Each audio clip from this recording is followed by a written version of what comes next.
You make the call. 911, what's the address of your emergency? A dispatcher sends an ambulance. Okay, ma'am, just let them know. Help should be there shortly, okay? But what many in emergency medical service want you to know is the industry itself is in need of help. If things don't change, it's quite plausible that a lot of agencies will not be here. Dan Schuttig has been negotiating for higher wages for EMS union employees like Tanya Danish and Alyssa Bevilacqua-Schufelt. At the end of this year, it will be $12.75 for a fast food establishment. That will probably be more than quite a few EMTs make throughout New York State. When Tanya first began working as an EMT at Mohawk Ambulance, she was making $8 and change an hour. Now, almost 14 years later, she earns not even twice that amount. Nobody should have to work 100 hours to a week just to get insurance. The company requires a minimum of 8 hours in between shifts, but she says as a result of low wages, many employees often work multiple jobs in what would be their off time. Theoretically, people are probably getting about 4 hours of sleep in that whole time frame while gone. The fear that somebody has to live with that, or the fear that anybody could fall asleep behind the wheel and take out themselves, their partners, innocent bystanders, is absolutely frightening. That's exactly what happened to Alyssa last year when her coworker driver Cody Bryans fell asleep at the wheel, causing them to crash into a tree, killing their passenger. On a weekly basis, people are so overtired that they're micro-sleeping while driving. EMTs are exhausted and underpaid, but that just scratches the surface. Medicaid is our biggest problem. It's about 50% of our calls. It pays about half or a third of what Medicare pays. Medicare is the same nationwide. Medicaid compensation varies from state to state and county to county. For example, a patient who is transported from Nathan Littauer Hospital in Gloversville to Albany Med will garner a $212 reimbursement. But Fulton County Ambulance Service will incur more than twice that in direct costs, causing nonprofits to buckle and over time shut down. We're barely getting by. We're hanging on by our fingernails. And when an ambulance responds to but does not transport a patient to the hospital, insurance companies will not compensate them for time, medication, or equipment used, again, putting the company in the red. The demand for 911 service is just rising, and the resources are here. They're not even close to meeting. We'll be waiting 20 minutes, 30 minutes, 40 minutes for an ambulance in a few years. Applying for state aid could help offset some of those expenses, but New York State doesn't consider EMS a required service, like with police and fire. It's yet another roadblock that leaves ambulance companies unable to apply for grants. In a perfect world, I'd like to see, like the governor appoint a task force or something along those lines to look at all the problems in EMS. So the next time you make that call, Everybody needs to understand what really goes on. remember, you may not be the only one who is facing an emergency. And we are very passionate about our jobs, but something has to give here.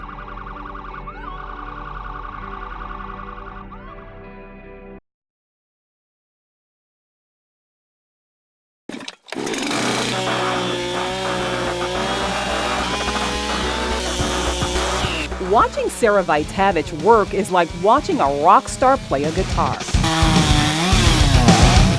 She's in the zone, just her and her chainsaw, trying to make beautiful music. Her canvas, a block of wood, which she quickly turns into art that leaves you awestruck. But it's not about the speed. To me, it's about the detail. This carving right here is 99% chainsaw with the exception of the eye. So all of this detail is all chainsaw except for the eyes. Then there's this bear hiding in a tree trunk and this owl, which comes to life with the help of a torch.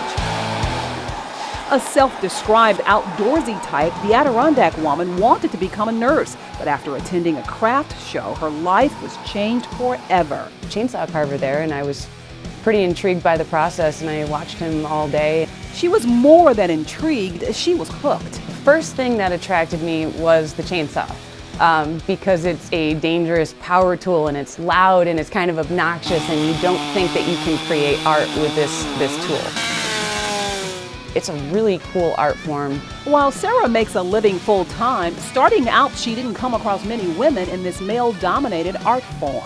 But in 2008, Sarah realized she was not alone when she joined an international group, Chainsaw Chicks, a group of women who love turning wood into works of art.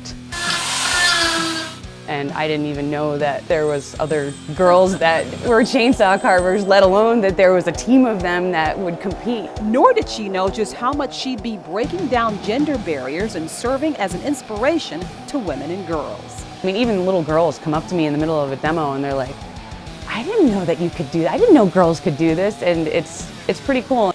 With coverage you can trust, Elaine Houston, News Channel 13.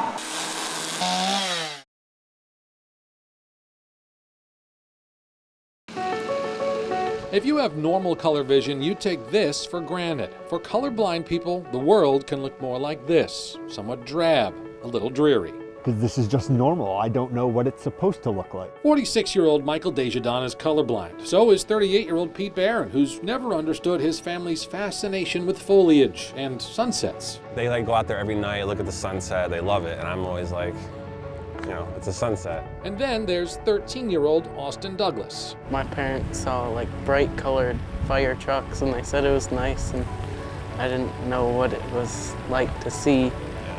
You didn't know what was so exciting about it. Yeah.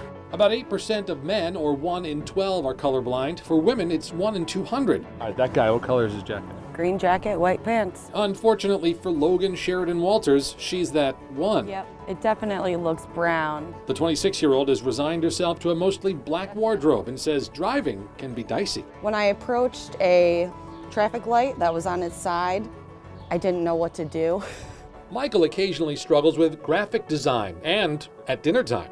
I have a hard time where I don't grill or cook meat because I can't tell like if it's done. For Austin, it's colors in the classroom and cafeteria.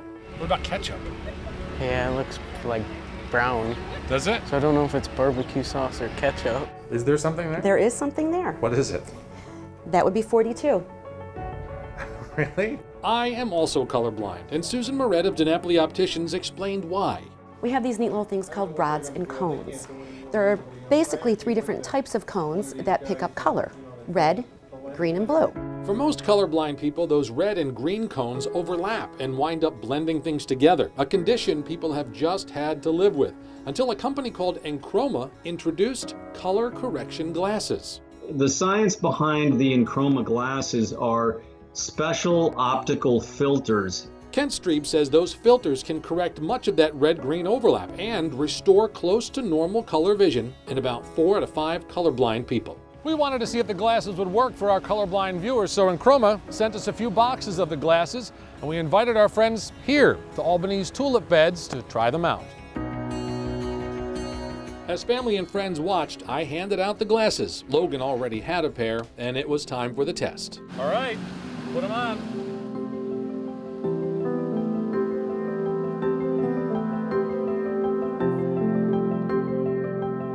Now I know what I've been missing my whole life, right? I didn't know this statue was greenish. I had no idea. I thought it was always just concrete my whole life. Everything's so much brighter. An initial shock among the group, but as their eyes adjusted, each of them agreed they were suddenly seeing the world like never before. The flowers. Well, those flowers look more purple with these on. I take them off, they look blue. Themselves. Did you know you had a red shirt on? Whoa. Does that look different? Yeah. Even their families. Wow, this is so cool. Even your shirt pops to me. It's pink. Wow. You said that your parents always told you that there was something that was really bright and shiny red that never looked exciting to you. Do you remember what that was? Fire truck. A fire truck, right. So I think it would be really cool for you to see a fire truck, wouldn't it? Yeah. The experience perhaps most emotional for Austin's parents. Overjoyed, their son could now see what he'd been missing. Have you ever seen a fire truck look like this before? No. No. And now that I look at a fire truck, I can see like it's brown, and now red. What was the first thing you thought when you put them on? Just awesome to see color. When he first put the glasses on, I saw that his mouth drop, and it was just like a whole new world to him. Yeah. And it was amazing.